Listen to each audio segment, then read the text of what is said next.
معادن نفت و گاز و فلان الحمدلله با سعی و تلاش مشایخ و امرای ما و شما در حال استخراج می باشد که به زودی های زود این ملت هر دم شهید و مظلوم سر پای خود می استد و همان حرف مولانا شهید مولانا مجیب الرحمن انصاری به حقیقت و تحقق می پیوندد که روزی خواهد رسید که امریکا دست گدایی دراز خواهد کرد. نعره تکبیر، نعره تکبیر، افغانستان اسلامی امارت تکبیر. خپل کور کی پما بندلا سنا تړل پردو خپل کور کی پما بندلا سنا تړل بیا ملامت وم چې ما ځان پسې بمنا تړل بیا ملامت وم چې ما ځان پسې بمنا تړل دوی کله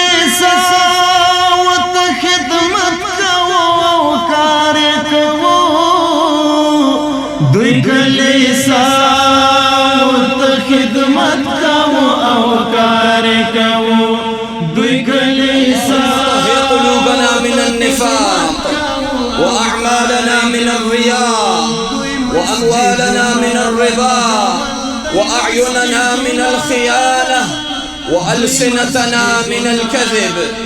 اللهم تقبل شهادة شهداءنا وشهداء جميع المسلمين الذين استشهدوا في سبيلك يا رب العالمين.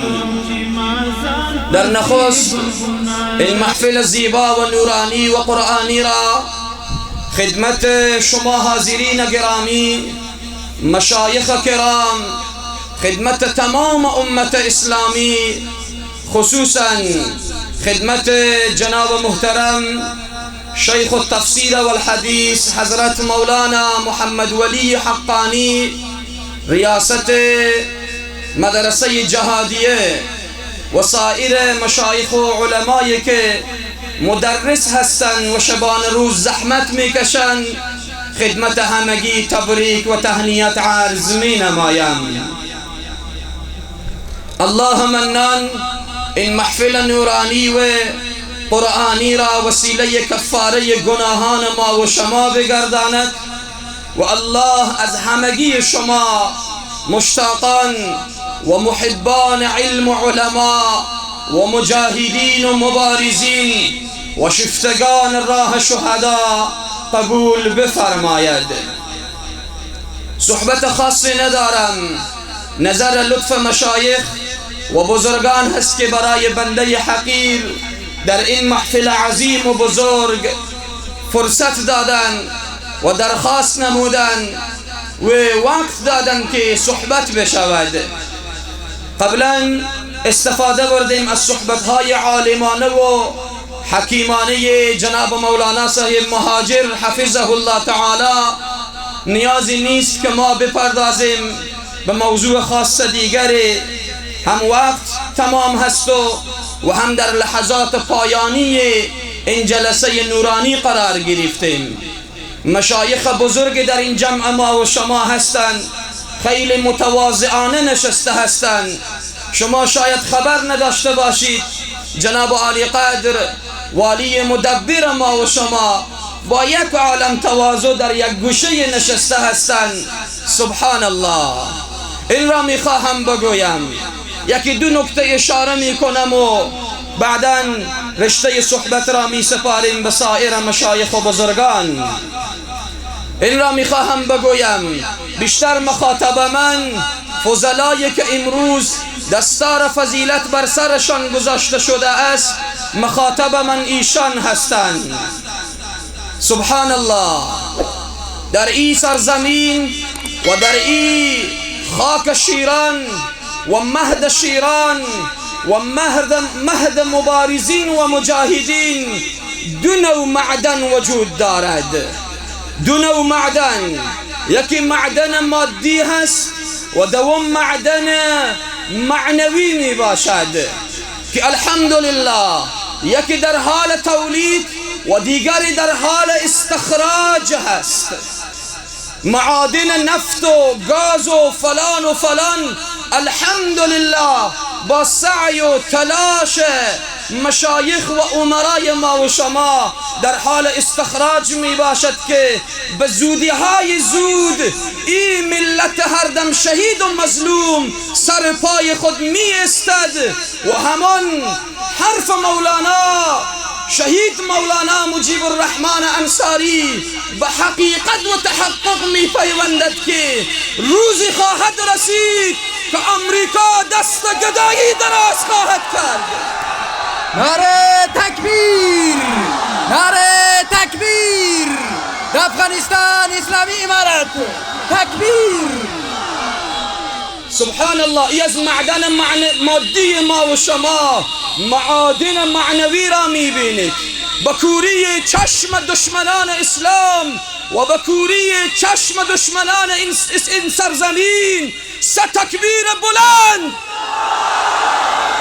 ضعیف است نعره تکبیر. تکبیرها ضعیف است. این مرکز سرتاج تمام مراکز دینی و علمی هست.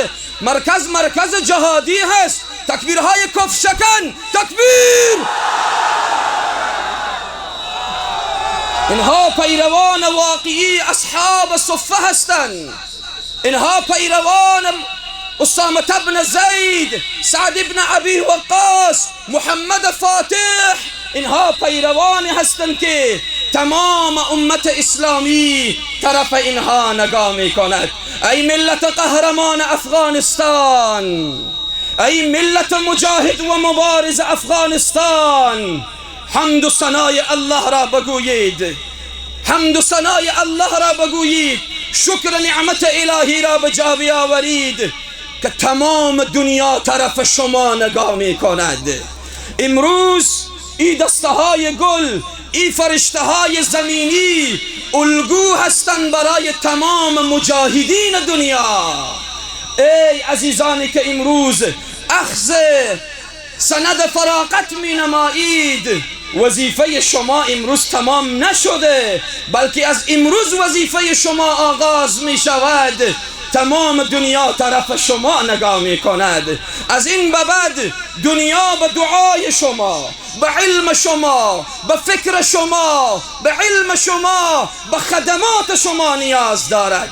الحمدلله کشور ما به وسیله همین تولید معنوی از اشغال پاک شد، از لوث کفار پاک شد. دشمن بداند که ما به فکر استخراج معادن مادی و معنوی خود هستیم و این ملت دیگه فریب هیچ کس را نمیخورد. این ملت دیگه پیش کسی سرخم نمی کند. این ملت امرا و علمایی که میخواستن به دست آوردن و در کنارشان هستند و دیگه در این خاک دیگه هیچ کس چیزی را از بیگانگان نمیخواهد. حرف آخر من برای ای عزیزانی که دستار فضیلت بر سرشان پیچیده شده است و سند را میگیرند این است که همت خود را بلند داشته باشید. با همت بلند به میدان بیایید که مجاهدین فلسطین و مظلومین امت در انتظار شما هستند.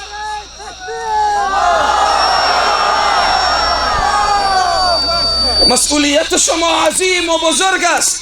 مسئولیت شما با این لباس سفید و با این عمامه و با این عبا و قبا بزرگتر شده. عند الله و عند الناس شما مسئولیت دارید. اهل غزه و فلسطین هر لحظه شما را صدا می کنند. به حقشان دعا کنید، برایشان راهکار بدهید، با آنها با تماس باشید، چون مسئولیت داریم عند الله. الله از شما توقع دارد. الله از شما ملت و از این حکومت اسلامی و نظام اسلامی توقع دارد. الله سبحانه و تعالی توفیق بدهد تا اینکه به وظیفه اصلی خود عمل بنماییم. حضرت مولانا مهاجر حفظه الله ارتباط به تقوا، ارتباط به عمل نمودن به علم اشارات فرمودن. اگر این علم را که فرا گرفتیم به آن عمل نکنیم، ای بیفایده هست. عزیزان من، الله سبحانه و تعالی از همگی بپذیرد. میخواستم ارتباط به